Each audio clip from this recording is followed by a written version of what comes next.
사주나 풍수지리 같은 동양역학은 과연 미신인가? 아니면 인류의 5000년 이상 축적된 지혜인가? 좁혀지지 않을 것 같은 그 간극을 과학적 지식에 바탕을 두고 제가 아는 동양역학의 범위 안에서 조금이나마 좁혀보고자 합니다. 저는 컴퓨터 프로그래머이자 30년째 동양역학을 공부하고 있는 사람입니다. 개인적 의견을 미리 말씀드리자면 양자역학이 보편적으로 통용되는 시대가 오면 동양역학이 미신이 아니라는 것이 증명되지 않을까 추측해봅니다.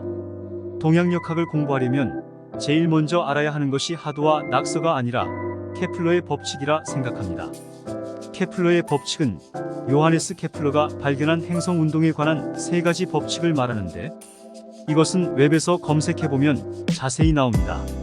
지구는 자전하면서 태양을 공전하고 태양도 자전과 공전을 하고 있으며 북극성도 공전을 하고 있습니다.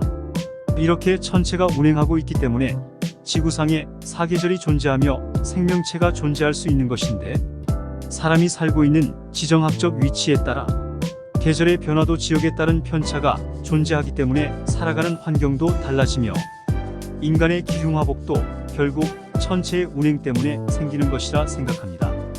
흔히 보름개 금음개라는 말이 있습니다. 보름 즈음에 바다에 사는 개를 잡아보면 살이 바짝 말라붙어서 먹을 것이 없는데 금음 즈음에 개를 잡으면 살이 꽉 차 있습니다.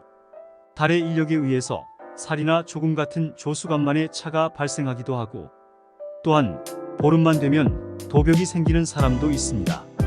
이렇듯 달이 지구의 생명체에 영향을 미치는 것이 분명한데 사람이 태어나는 순간에 태양과 달 그리고 여러 행성들이 어느 위치에서 지구에 영향을 미치고 있느냐에 따라 어느 정도의 운명이 결정된다고 보는 것이 제가 이해하고 있는 운명론입니다. 누구나 사주가 있지요. 만약 누군가 계묘년 임술월 정사일 신해시에 태어났다면 연주 월주 일주 시주의 네 기둥을 사주라 하고 계묘 임술 정사신의 8글자를 그 사람의 팔자라고 합니다. 저는 사주를 목화토금수 오행의 기운으로 파악하기 전에 그 사람이 태어난 순간 천체의 대략적인 위치 정보라고 생각합니다.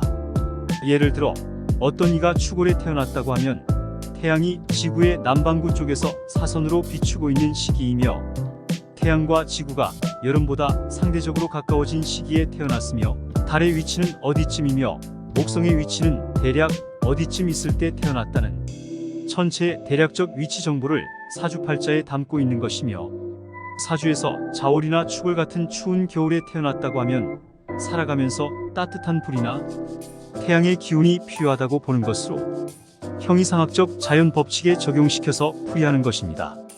다음으로 풍수에 대해 간략히 이야기해보고자 합니다. 케플러 제2법칙에 의해서 지구는 태양과 가까워지는 겨울에 빨리 돌고 태양과 상대적으로 겨울보다 멀어지는 여름에 약간 천천히 돕니다. 그래서 겨울에는 한 절기가 거의 15일이 되지만 여름에는 날짜상으로는 한 절기가 17일이 되는 경우도 있습니다.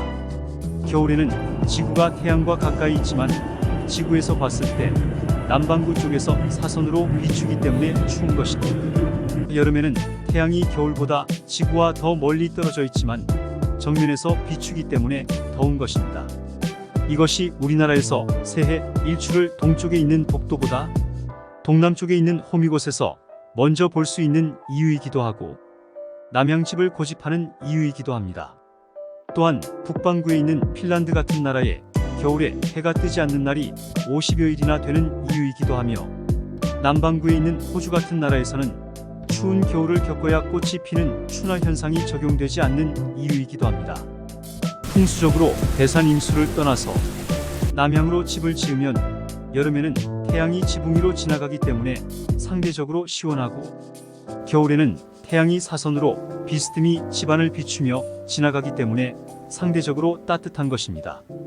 이런 것을 미신이라 할 수 없을 것입니다. 인문지리의 궁극이 결국 풍수지리라고 생각합니다. 아무튼 앞으로 사주나 풍수 등 하나씩 천천히 풀어나가 보겠습니다.